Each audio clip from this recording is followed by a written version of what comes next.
What is up, fellow spirits with temporary human bodies? How you're doing? Today I'm reacting to What Happens to Disembodied Beings After Death by Sadhguruji. So let's watch it together. एवं जातिविधानस्य धार्मिकस्य तदा गग ऊर्ध्वचिद्रेण गच्छन्ति प्राणास्तस्य सुखे I've never seen a dead body in my life, in this lifetime.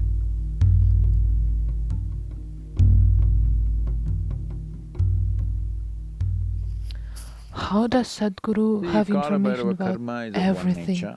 Literally everything about if you're life talking on about earth. people who have been long dead means dead for more than 48 days or 90 days, they're dead. Or let's say more than 9 months, they're dead. So they're long dead. 1 year, 2 year, 10 years, not much difference. Beyond 12 years, beyond 11.5 years, beyond 4,356 days, there is a difference. Within that,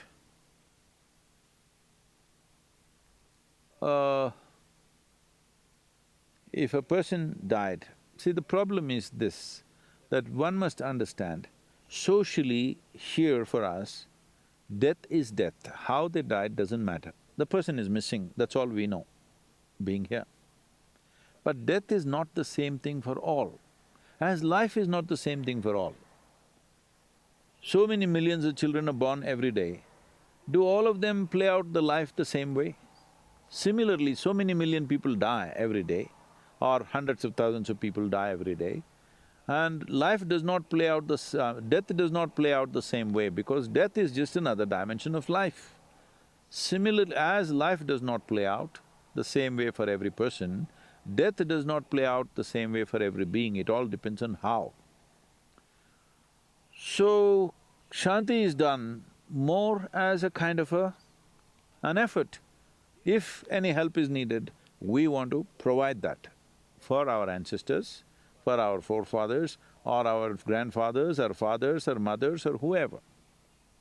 What is the help that we are trying to provide? What can we do? It is like this. I'm continuing to use this analogy for quite some time because I think that's the best analogy we have found yet. It's like a bubble. See, in my personal experience, when you leave the body, depending upon what level of evolution you are in, how thin or thick your casing is, accordingly things happen. I wonder about If my something bubble. is, let us say, your casing or your bubble is too thick, it cannot break, it will go to the river and bounce back. What is the river? River is a I wish stream I of could get energy, an evaluation a kind of about my energy state of which is being from neither Sadhguruji. life nor death, but a completely different kind of energy, which, for lack of words, we can say a kind of energy which saves you, dissolves you, so it is called as Vaitarni in Indian tradition. Vaitarni means, it is a savior, one who is good at saving you. So what is the saving? It is not a physical river, it's a metaphorical expression, but there is a stream of energy. When disembodiment happens, naturally every being moves towards this river. Some will bounce back, some will soak in it, some will easily cross it, some just dissolve right there. So if somebody crossed the river or somebody bounced back, these two people you can help. If they have bounced back or if they've still not crossed the river, let's not say bounce back, they've still not crossed the river, now you do Kala Bhairava karma. Now they might have, you don't know for sure, they might have crossed the river, but still because of the thickness of their shell and their own attitudes, they may be going through this in an unpleasant manner. You want to bring some pleasantness, you want to bring some shanti to them. So you want to shave off one layer of their nonsense, whatever, maybe some unpleasantness will go away and pleasantness will happen. This is all the effort that you're making. If they're already pleasant, you still want to shave off one layer so that they will cease altogether. Pleasantness is also a bondage. As unpleasantness is a bondage, pleasantness is also a bondage. Unfortunately, with pleasantness, people take more time to realize that it's a bondage. With unpleasantness, very easily you realize it's a bondage. So, you're trying to bring some pleasantness, but for sure you don't know. Maybe your grandfather or whoever else has already dissolved, maybe there's nothing to do. You don't know, but you still do as a duty so that in case he needs it, in case somebody else… See, this is… once you do this work, this is not only individual, because there is a certain Runanabandha which connects people. Suppose you do Kala Bhairava Shanti for your grandfather, but he doesn't need it, he's already gone.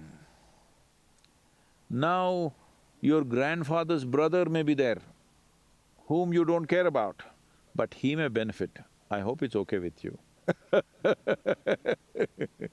Because your grand-uncle benefited, maybe you didn't like him, I don't know what's the situation, but he may get helped.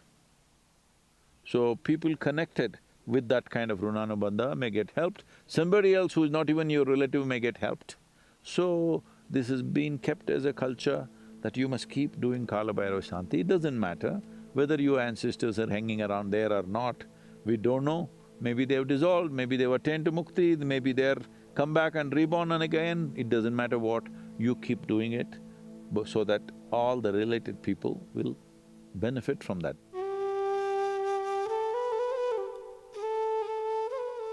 Pitru Paksha means…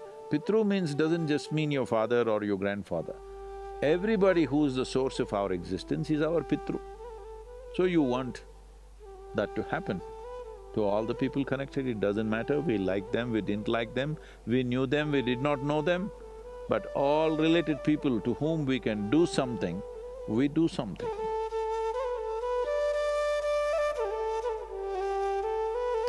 Are those ashes?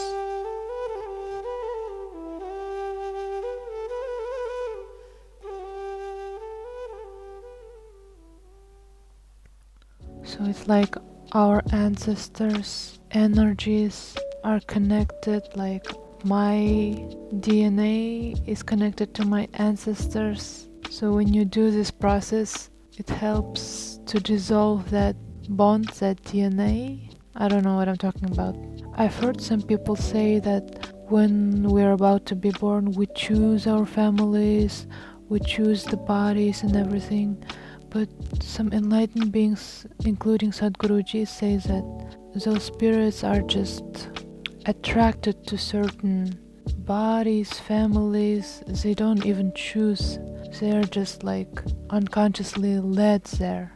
And when we die, depending on our karmic structure, we may get drawn to another body and get born again. Or I wonder if there are other star systems like Pleiadians, Arcturians, and is it possible that after we die we go to those spaces like fifth dimension and stuff? Or in order to go to other dimensions, first you have to be done with the third dimension on Earth, like get enlightened, and only after that you can go to other dimensions? Anyways, this was very interesting, and thank you guys for watching this with me, and I'll see you all next time. Bye bye.